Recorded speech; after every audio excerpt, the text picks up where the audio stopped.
여러분 안녕하십니까? NBS 투데이입니다. 최근 산지 쌀값 하락세가 심상치 않습니다. 정부가 지난달 8일 발표한 쌀값 안정화 대책에도 여전히 한 가마당 20만 원 선을 밑돌고 있는데요. 이에 정치권과 농민단체에선 정부가 쌀값 폭락을 막기 위해 선제적인 시장 격리 등 특단책을 마련해야 한다는 목소리가 이어지고 있습니다. 이호철 기자가 전해드립니다.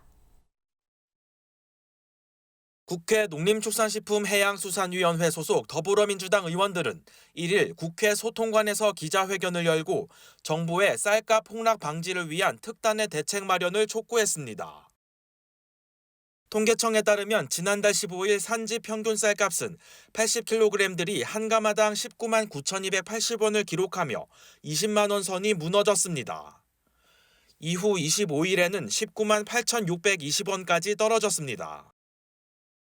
농해수위 민주당 의원들은 정부가 쌀값 하락에 신속하게 대응하지 않으면 유례 없이 큰 폭으로 쌀값이 떨어졌던 지난해의 악몽이 되풀이될 수 있다고 지적했습니다.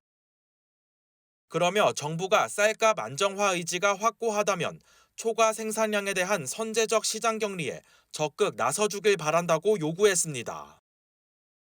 정부가 쌀값 안정화 의지가 확고하다면 초과 생산량에 대한 선제적 시장 격리에 적극 나서주길 바랍니다. 호미로 막을 일을 가래로 막는다는 말이 있습니다. 이번에도 쌀값 하락을 적기에 제대로 막아내지 못한다면 지난해와 같은 대폭락 사태가 벌어질 것이 불을 보듯 뻔합니다. 앞서 농림축산식품부는 지난달 29일 식량 원조 물량으로 민간 재고 5만 톤을 매입하겠다는 쌀값 안정 추가 대책을 발표했습니다. 이에 대해 농민단체들은 잇따라 환영 입장을 밝혔지만 대책이 실질적 효과를 거둘 수 있을지에 대해선 우려가 따르고 있습니다. 선제적인 시장 격리 외에도 농산물 가격 안정제 법제화가 필요하다는 목소리가 나오는 이유입니다. 민주당이 추진하고 있는 농산물 가격 안정제는 쌀을 포함한 주요 농산물의 시장 가격이 기준 가격에 미치지 못하면 차액 일부를 정부가 보전해 주도록 하는 내용을 담고 있습니다. 하지만 해당 제도의 법제화를 위한 논의는 정부와 여당의 반대로 지지부진한 상태입니다. 국회 농해수위 소속 국민의힘 의원들은 같은 날 기자회견을 열고 농산물 가격 안정제는 우리 쌀 산업과 농업 농촌 발전에 절대 도움되지 않는 제도라고 주장했습니다. 가격 보장제는 많은 부작용이 발생하여 문재인 정부에서도 민주당 주도로 폐지했던 쌀 변동직불금과 유사한 제도입니다.